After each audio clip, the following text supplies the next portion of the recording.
According to a recent report by the National Employment Law Project, roughly 17 million FBI background checks were conducted for employment and licensing purposes in 2012.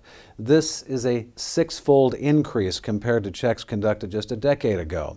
Why this increase, and what does it mean for job seekers and employees? My guest is Ossai Miazad. She is partner and co-chair of the Discrimination and Retaliation Practice Group, the employment law firm of Outten Golden in Manhattan.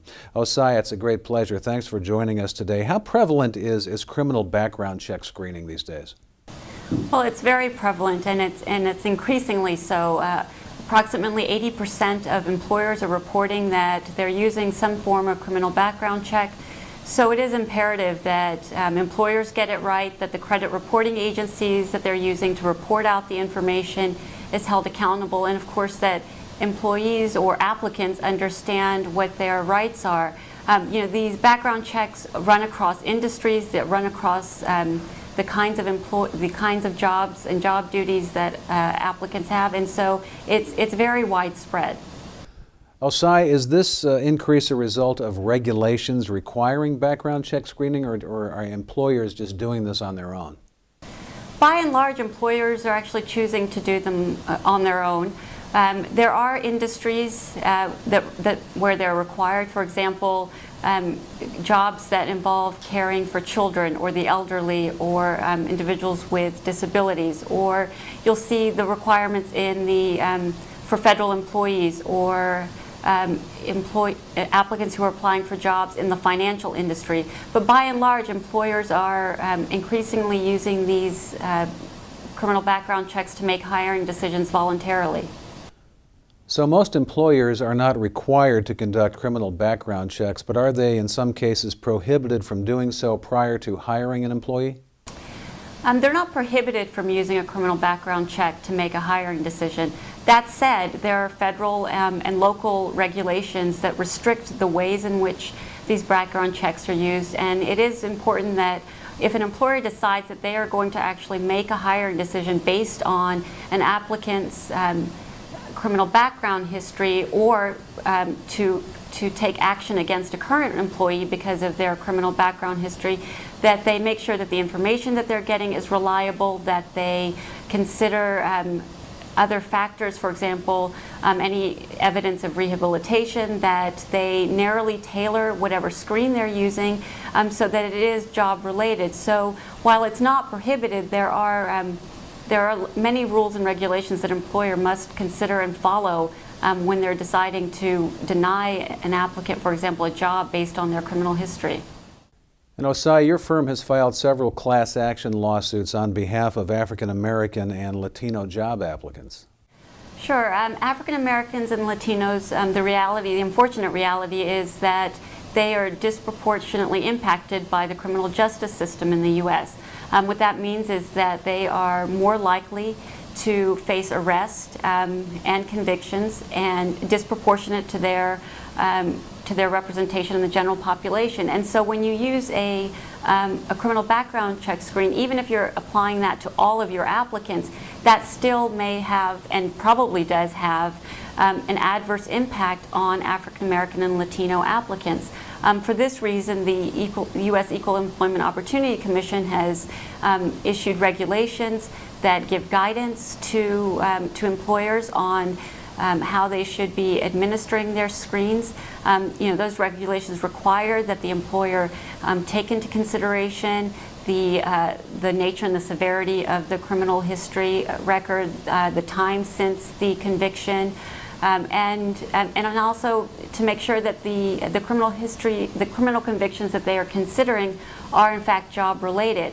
It really, in essence, what's required is an individualized review of each applicant, and conversely, blanket prohibitions are violative of Title VII because they don't allow for individualized review. They're saying, anyone with a felony conviction, no matter what the circumstances, no matter how long ago, no matter what the history of rehabilitation, is not eligible. And based on national statistics, we know that that is going to have a disparate impact on minority communities. So let's talk about the process. How does an employer actually obtain the criminal history information? Typically, employers are using what's called credit reporting agencies, or CRAs.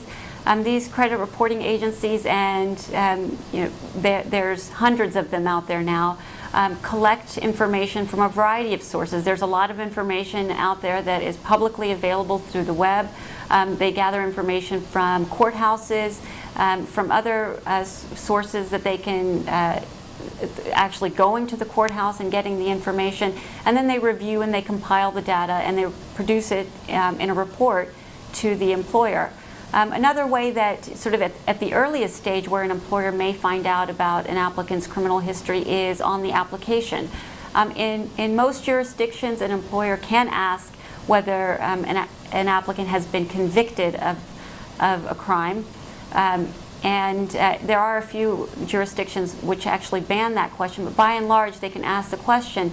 And one thing that applicants should be very aware of when they see that question is to read it carefully, to make sure to answer the question truthfully, and that they should assume that if the question is on the application, that the employer is likely, very likely, to run a criminal background check, irrespective of what the answer is on that question. So it puts an applicant on notice that this is probably going to be part of the decision-making process.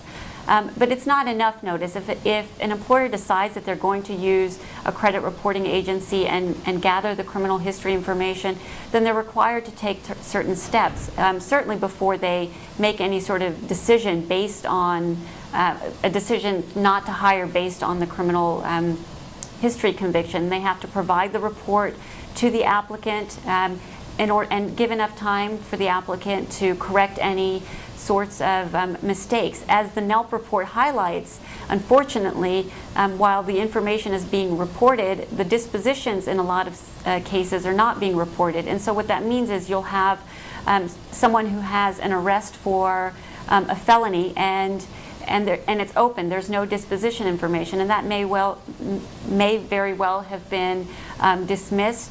Another thing that may happen is that it may be that it's a sealed offense, and that still appears on the record.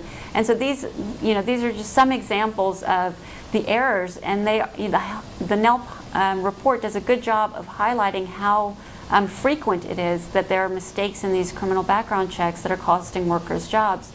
So the employer is obligated to allow for some period of time for the applicant to understand that a decision is being made based on the criminal record, to correct any mistakes. And if the employer ultimately makes a decision based on the background check, then they're obligated to provide the information from the credit reporting agency, and again to let the applicant know that this was the reason why the decision was made, so that the applicant, especially in the situation where there's an error, can take steps to correct the mistake. My guest has been Ossai Miazad, and you can see why she is partner and co-chair of the Discrimination and Retaliation Practice Group at the employment law firm of Outten Golden in Manhattan. Ossai, it's a great pleasure. Thanks again. Thank you. And you're watching the Employment Law Channel, an affiliate of the Legal Broadcast Network.